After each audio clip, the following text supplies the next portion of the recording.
The year is 2026 and I can't believe people are still arguing who will win in a fight between Toji and Maki. I thought it was evidently clear when the narrator, and by extension Gege, said a demonic fighter equal to Toji Zenin was fully realized. But maybe it's only me, because I've been seeing a lot of discourse saying Toji will still win, Maki will win, this, that. So I'm here to put that discussion to bed. Now, what does it mean to fully realize? To fully realize means to bring something to the highest possible state of completion. So this means that Maki at the end of the fight against Naoya had already reached the peak of her physical capabilities. That means Maki and Toji are hard capped at a certain point that two of them cannot get through, but both of them are on the same level.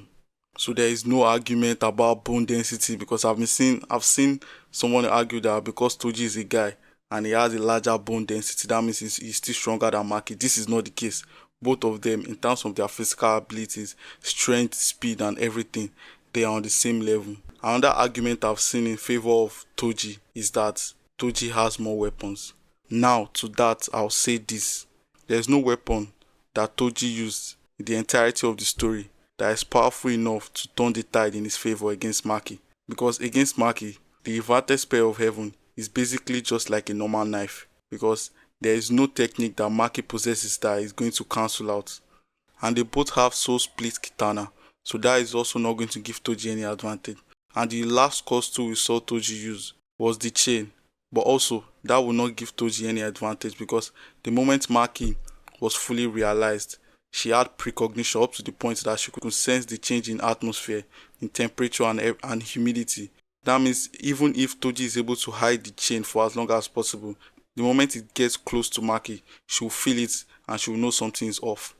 Another advantage I see in favor of Toji is experience, and for this I understand it slightly, but I also have a rebuttal. Because if you say Toji has more experience using his body, then I agree. Because even though Maki has gotten to the peak of her physical capabilities, over time she can still learn different ways to use those abilities better.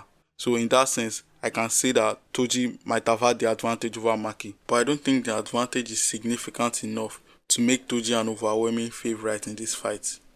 Another thing I see is battle experience, and for this I completely disagree. Because Toji went up against sorcerers, and I don't see how that will give him any advantage in this fight against Maki. But if you want to say him going against the sorcerer gives him advantage, then I will argue that Maki will be the one with a significant advantage in terms of battle experience.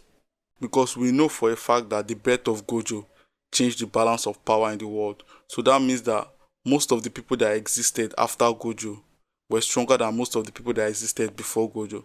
So there's a case to be made that most of the sorcerers Toji faced, where he got the title the Sorcerer Killer, were a lot weaker than the people that Maki has faced in the current time. Because from what we know, the strongest person Toji ever faced was a 16-year-old Gojo who was severely weakened and tired. And for Maki has gone up against Cursed Naoya and the Disaster Spirit. And even though I completely agree that Toji could easily wipe out Cursed Naoya and the Disaster Spirit, we can't remove the fact that Maki went against Jujutsu Satan, Ryomen Sukuna, not once, but twice. And if there's anybody to improve your battle experience, it is against Sukuna. And like we know in the world of Jujutsu Kaisen, and even in the real world, the stronger the opponent, the stronger you have a chance of improving and getting better, and the more experience you have to deal with something like this in the future.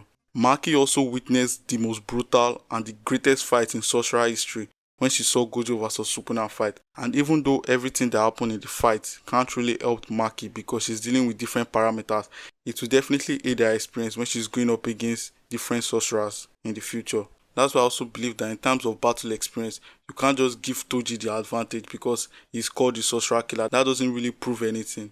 It's just like saying because Kashimo is the strongest in his era, he will be the strongest in the modern era, without putting into context the competition he faced in his era. Because we saw what happened when he came to the modern era and he went against Akari. He couldn't even win.